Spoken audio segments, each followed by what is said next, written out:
November 21 Tollywood box office వద్ద content యుద్ధం జరగబోతుంది. కొన్ని వారాలుగా సరైన బ్లాక్ బస్టర్ లేక చాలా థియేటర్లు వెలవెలబోతున్నాయి.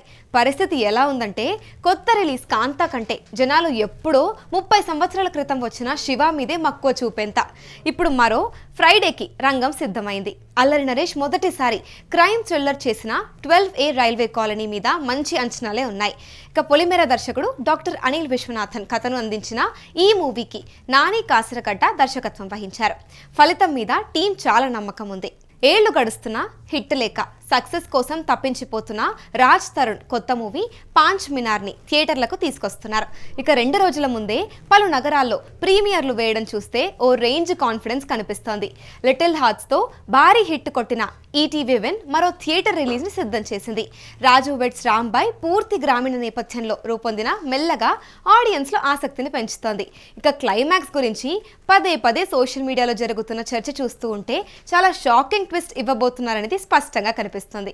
ఇక ప్రియదర్శి ఆనంది జంటగా నటించిన ప్రేమ్ అంటే మూవీ అవుట్ అండ్ అవుట్ ఎంటర్టైన్మెంట్తో వస్తుంది. ఇక యాంకర్ సుమ చాలా గ్యాప్ తర్వాత పోలీస్ ఆఫీసర్గా ఫుల్ లెంత్ రోల్ చేశారు. ఏషియన్ సంస్థ సపోర్ట్ ఉండడంతో విడుదల పరంగా మంచి థియేటర్లు దక్కబోతున్నాయి. ఇక ప్రమోషన్లు వెరైటీగా చేస్తూ ప్రేక్షకుల దృష్టిని ఆకర్షించే ప్రయత్నం చేస్తూనే ఉన్నారు. ఇక అర్జున్ ఐశ్వర్య రాజేష్ నటించిన డబ్బింగ్ మూవీ మఫ్టీ పోలీస్ని వీటితో పాటు బరిలో దింపుతున్నారు. ఇది క్రైమ్ నేపథ్యంలో సాగే సినిమా అయినప్పటికీ ట్విస్ట్లు ఆడియన్స్ని ఉక్కిరి బిక్కిరి చేస్తాయని చిత్ర బృందం చెబుతుంది.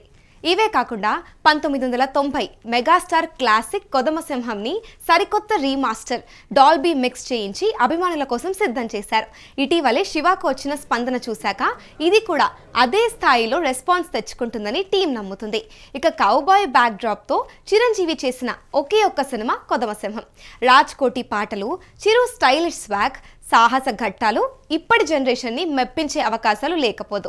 ఇక ఒకరోజు ఆలస్యంగా నవంబర్ 22న కార్తీ ఆవార కూడా రిలీజ్ అవుతుంది. ఇక బాలీవుడ్ మూవీ 120 బహదూర్ మీద ప్రీ పాజిటివ్ బస్ కనిపిస్తుంది. ఇవన్నీ థియేటర్లో వచ్చే సినిమాలు కాగా ఓటీటీలోను ఆడియన్స్ కోసం మంచి ఆప్షన్స్ వస్తూ ఉన్నాయి. ధృవ్ విక్రమ్ నటించిన బైసన్ తెలుగుతో సహా అన్ని భాషల్లోనూ 21 నుంచి స్ట్రీమింగ్ కానుంది. Most waited web series sequel the family man 3 3వ సీజన్లోనూ సంచలనం సృష్టించడం ఖాయమని ఫ్యాన్స్ నమ్ముతున్నారు. మనోజ్ బాజ్పాయ్ మరోసారి ఆశ్చర్యపరుస్తారని ఇన్సైడ్ టాక్ అయితే ఉంది. ఇక వచ్చే వారం రామ్ ఆంధ్ర కింగ్ తాలూకా రాబోతున్న నేపథ్యంలో తనకన్నా ముందు ఎవరు హిట్ కొడతారో చూడాలి. కాకపోతే స్టార్ కాస్టింగ్ లేని సినిమాలతో ఆడియన్స్ని థియేటర్లకు రప్పించడం పెద్ద సవాలనే చెప్పాలి.